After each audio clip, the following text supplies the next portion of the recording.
Sandrine Kiberlin revient au cinéma avec une comédie loufoque signée Nicolas Pariser, celui à qui l'on doit Alice et le maire. Dans ce long métrage, elle partage la vedette avec Vincent Lacoste.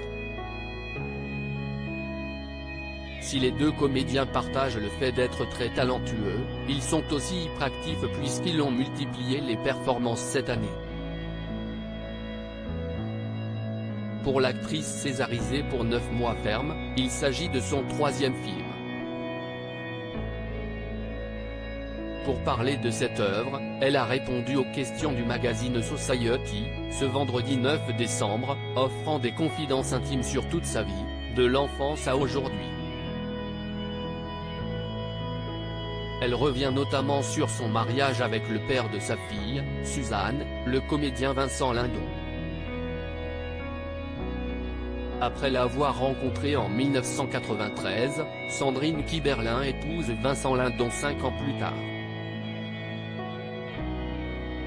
Elle révèle dans le magazine les circonstances surprenantes de son mariage surprise. « Oui, on m'a épousé sans que je le sache. Le prétexte, c'était qu'il m'emmenait fêter mon anniversaire, les yeux bandés, et je me suis retrouvée à la mairie avec des gens qui ne savaient pas ce qu'ils foutaient là. C'était fou, comme un enlèvement. »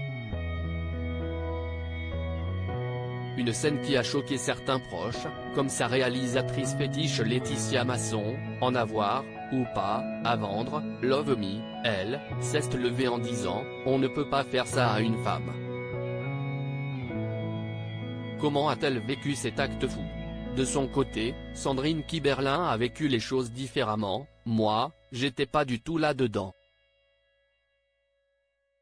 Je n'ai pas forcément compris la violence du truc sur le moment, on se dit que si est chevaleresque.